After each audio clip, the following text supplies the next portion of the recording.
Welcome to our channel. Present Nifty trend ఏంటో చూద్దాము.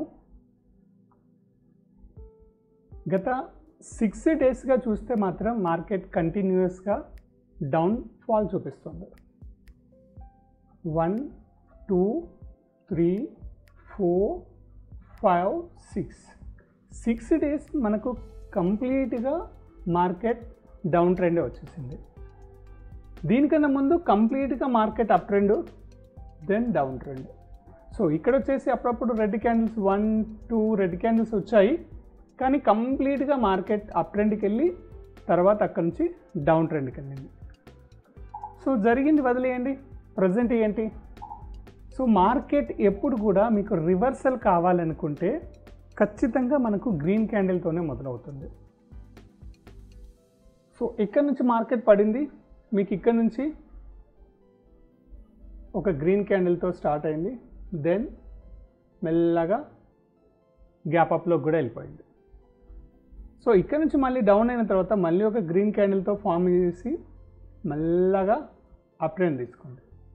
So మీకు ఇక్కడ కూడా same pattern.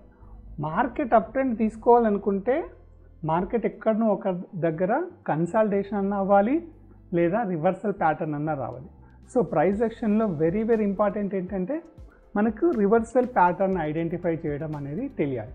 So reverse identify చేసుకోగలిగాం అనుకో, మనకి ట్రెండ్ ఎంత దూరం వెళ్తుంది, ఎక్కడి నుంచి ఎటు రావచ్చు అనే విషయం ఒకటి ఐడియా వస్తుంది, లేదా కనీసం టర్నింగ్ పాయింట్ అన్న మనకు తెలుస్తుంది. సో ఈ పాయింట్ ఆఫ్లో కనుక మనం మార్కెట్ని గమనిస్తే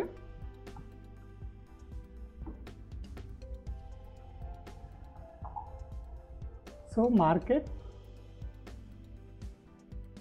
ఇలాంటి ప్యాటర్న్లో ఉంది. అంటే ఇట్లా చూసుకుంటే కంప్లీట్గా ఒక అప్ ట్రెండ్ ఛానల్లో ఉంది.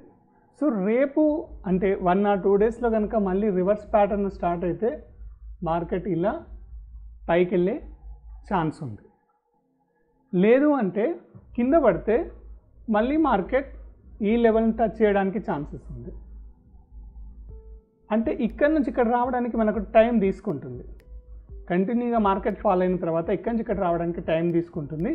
ఇక్కడి నుంచి కనుక మార్కెట్ ఫాల్ అయితే మనము ఫ్రెష్ లోలను చూడడానికి ఛాన్సెస్ ఉంది. ఎందుకంటే ఛానల్ బ్రేక్అవుట్ అయిపోతుంది, సపోర్ట్ లైన్ బ్రేక్ చేస్తుంది, కాబట్టి మార్కెట్ డౌన్ ఫాల్ ఫ్రీ ఫ్లోగా డౌన్ ఫాల్ అవుతుంది. ఆ పాయింట్ ఎక్కడ ఉంది? మనము 24,000 అరౌండ్ 417 అంటే 24,400 బిలో కనుక మార్కెట్ క్లోజ్ అయితే there is a free flow market ఉంటుంది. సో మార్కెట్ మనం ట్రెండ్ని ఐడెంటిఫై చేసేటప్పుడు రివర్సల్ ఎక్కడ అవుతుందో అక్కడ చూసి మనం అప్ ట్రెండ్లోకి వెళ్ళాలి. పడింది కదా పెరుగుతుంది, పడింది కదా పెరుగుతుంది, ఈ ధోరణిలో మనం ఎప్పుడు కూడా ట్రేడ్ వేసుకొని ఉండకూడదు. సో కొన్ని సందర్భాల్లో మాత్రమే అట్లాంటిది మనకు వర్కౌట్ అవుతుంది, అన్ని సందర్భాల్లో కాదు.